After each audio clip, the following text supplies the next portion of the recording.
മലപ്പുറം എടവണ്ണയിലെ വീട്ടിൽ നിന്ന് ആയുധശേഖരം പിടികൂടിയ സംഭവത്തിൽ തോക്കുകൾ ബാലിസ്റ്റിക് പരിശോധനയ്ക്ക് അയക്കും. തോക്കുകൾ ഉപയോഗിച്ചതിന്റെയും തിരകളുടെ വിവരങ്ങളും ശേഖരിക്കുകയാണ് ലക്ഷ്യം. പ്രതി ഉണ്ണിക്കമ്മദിനെ പോലീസ് 2 ദിവസം കസ്റ്റഡിയിൽ വാങ്ങി.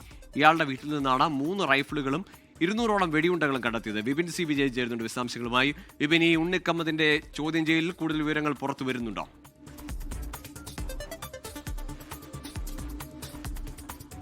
ഗൂഗിൾ പാലക്കാട്ടിൽ നിന്ന് ഒരു വെടിയുണ്ട കണ്ടെത്തിയതിന്റെ അന്വേഷണമാണ് എടവണ്ണയിലെ ഈ ഉണ്ണിക്കമ്മദിന്റെ വീട്ടിൽ പരിശോധന നടത്താൻ പോലീസിന് ഇടയാക്കിയത്. അതിലാണ് വലിയ രീതിയിലുള്ള ഒരു ആയുധശേഖരം കണ്ടെത്തുകയും ചെയ്തിരിക്കുന്നത്. ഇപ്പോൾ 2 ദിവസത്തെ കസ്റ്റഡിയിലാണ് ഉണ്ണിക്കമ്മദിനെ വാങ്ങിയിരിക്കുന്നത്. അതിലാണ് ഇപ്പോൾ ചോദ്യം ചെയ്യൽ പുരോഗമിച്ചുകൊണ്ടിരിക്കുന്നത്.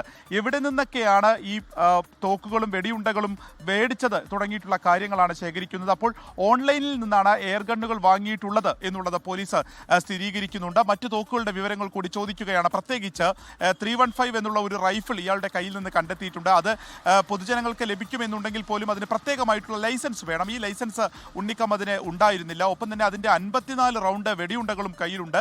ഇതപ്പോൾ എവിടെ നിന്ന് വാങ്ങി എന്ന് തുടങ്ങിയിട്ടുള്ള കാര്യങ്ങളാണ് ഇപ്പോൾ ചോദിക്കുന്നത്. അപ്പോൾ പല ആളുകളിൽ നിന്ന് അത് ശേഖരിച്ചു, അതിൻ്റെ ഒരു ക്രൈസ് ഉള്ളത് കൊണ്ട് ശേഖരിച്ചു എന്നുള്ളതാണ് ഇപ്പോൾ പ്രാഥമികമായിട്ടുള്ളൊരു മൊഴിയായി നൽകിയിരിക്കുന്നത്. 20ഓളം എയർ ഗണ്ണുകളാണ് ഉണ്ടായിരുന്നത്.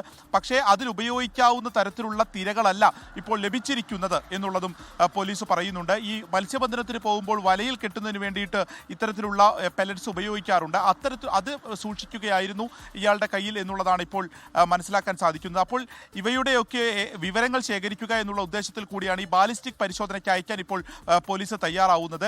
ഈ 315 എന്നുള്ളൊരു റൈഫിൾ ഉൾപ്പെടെ എത്ര തവണ ഉപയോഗിച്ചിട്ടുണ്ട്, ആർക്കൊക്കെ അത് കൊടുത്തിട്ടുണ്ട്, അങ്ങനെ എത്ര തവണ ഇത് വെടി ഉതിർത്തിട്ടുണ്ട്, ഇതിൽ നിന്ന് തുടങ്ങിയിട്ടുള്ള വിവരങ്ങൾ ശേഖരിക്കുക എന്നുള്ള ഉദ്ദേശത്തോടു കൂടിയാണ് തിരുവനന്തപുരത്തെ ഫോറൻസിക് ലാബിലേക്ക് ഇവ ബാലിസ്റ്റിക് പരിശോധനയ്ക്ക് അയക്കുന്നത്.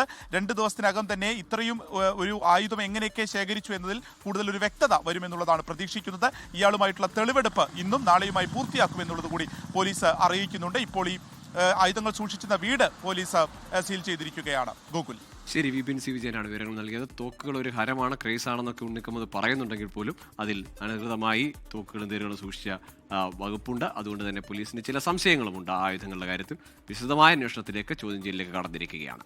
ലോകത്തെവിടെയായാലും ഏത് സമയത്തും 24 വാർത്തകളും ഓഗ്മെന്റഡ് റിയാലിറ്റി പാക്കേജുകളും എക്സ്പ്ലെയിനറുകളും വിശദമായി കാണാൻ ഞങ്ങളുടെ യൂട്യൂബ് ചാനൽ നിങ്ങൾക്ക് സബ്സ്ക്രൈബ് ചെയ്യാം.